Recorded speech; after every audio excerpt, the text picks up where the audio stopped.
Kaninang alas 2 ng umaga, yung low pressure area na minomonitor natin sa kanluran ng Northern Luzon ay isa ng ganap na bagyo na may local name na Lani. Huli itong namataan sa laing 315 kilometers kanluran ng Sinait, Ilocos Sur at taglay nito yung lakas ng hangin na 45 kilometers per hour malapit sa sentro at bugso ng hangin na umaabot sa 55 kilometers per hour. Ito ay kumikilos pakanluran sa bilis na 15 kilometers per hour at palayo nga po yung pagkilos nito sa anumang bahagi ng ating kalupaan. Ngunit ngayong araw ay magdadala pa rin po ito ng mga pag-ulan sa malaking bahagi ng Northern Luzon. Samantala, ang southwest monsoon o habagat naman ay patuloy pa rin umiiral dito sa Central at Southern Luzon and magdadala pa rin ito ng maulap na halangitan at mga pag-ulan dito sa buong bahagi ng Central Luzon, maging sa area din ng Calabarzon at dito sa bahagi ng Metro Manila. And yung mga pag-ulan po na dala ni Bagyong Lani at also ng habagat ay posible pa rin po magdulot ng mga hanggang sa malalakas na pag-ulan, kaya doble ingat pa rin para sa ating mga kababayan sa banta ng mga pagbaha at pagguho ng lupa. At ayon nga dito sa ating latest forecast track analysis ni Bagyong Lani, generally ito ay kikilos pahilagang kanluran at magiging mabilis po yung paglagi nito dito sa loob ng ating area of responsibility. By this morning or afternoon ay lalabas na din po ito ng PAR, and paglabas po nito ng PAR, posible ito mag-intensify pa into a tropical storm habang binabaybay pa rin yung karagatan patungo dito sa area ng Southern China. And mapapansin din po natin na hindi hagip ng mga pinakamalalakas na hangin na taglay nito yung anumang bahagi ng ating bansa. Ngunit ngayong araw nga po, magdudulot pa rin ito ng mga pag-ulan. But dahil nga palayo yung pagkilos nito ni Bagyong Lani sa anumang bahagi ng ating kalupaan, expect din po natin na within the day, posible po yan by this afternoon or evening onwards ay pawala na rin po yung mga pag-ulan na dala nito dito sa malaking bahagi ng Northern Luzon.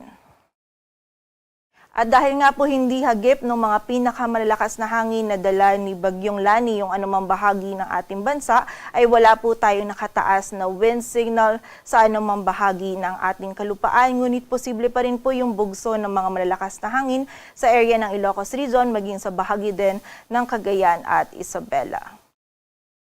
At para naman po sa mga pag-ulan, ngayong araw posible pa rin yung mga malalakas na pag-ulan, 50 to 100 millimeters of rainfall dito sa Pangasinan. Dulot po ito ni Bagyong Lani at 50 to 100 millimeters of rainfall din dito sa area ng Zambales.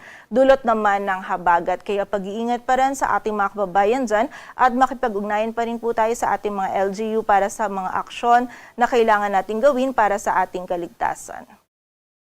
At para naman sa lagay ng dagat baybayin ng ating bansa, wala po tayong nakataas na gale warning.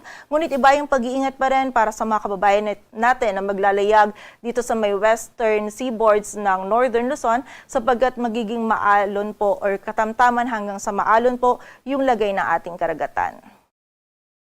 At para naman sa maging lagay ng panahon ngayong araw ng Sabado, dulot ni Bagyong Lani magiging maulap po yung ating kalangitan. May mga pag-ulan pa rin na mararanasan dito sa Ilocos Region, Cordillera Administrative Region, maging sa area din ng Cagayan Valley. Most likely po yung mga pag-ulan po natin, posible pa rin hanggang sa mga malalakas na pag-ulan, lalong-lalo na dito sa area ng Ilocos Region.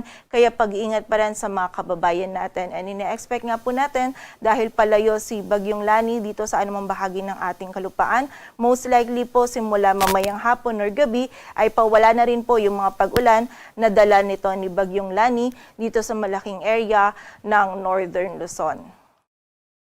Samantala, ang habagat naman po patuloy ding magdudulot ng makulimlim na panahon at meron ding mga pag-ulan na mararanasan dito sa Central Luzon, maging sa Calabarzon at dito din po sa Metro Manila. Most likely po katamtaman at kung minsan ay mga malalakas na pag-ulan pa rin yung posible nating maranasan, lalong-lalo na dito sa area ng Zambales at Bataan, kaya patuloy pa rin pag-iingat sa ating mga kababayan and also yung mga regional offices natin ay nagpapalabas pa rin ng mga thunderstorm advisory or mga babala ukol sa mga pag-ulan na ito. Samantala, dito naman sa bahagi ng Mimaropa at Bicol Region, meron lamang po tayong mga isolated na mga pag-ulan na mararanasan dulot ng habagat at ng mga localized thunderstorms. Agwat ng temperatura dito sa Metro Manila ay mula 25 to 30 degrees Celsius.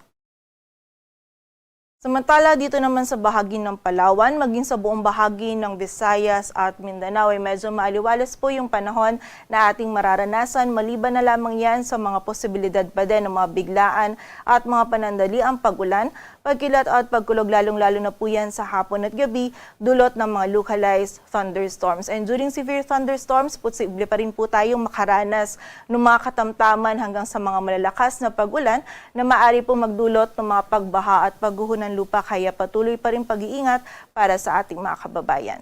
Agwat ang temperatura sa Cebu ay mula 26 to 31 degrees Celsius at sa Davao naman ay 25 to 32 degrees Celsius.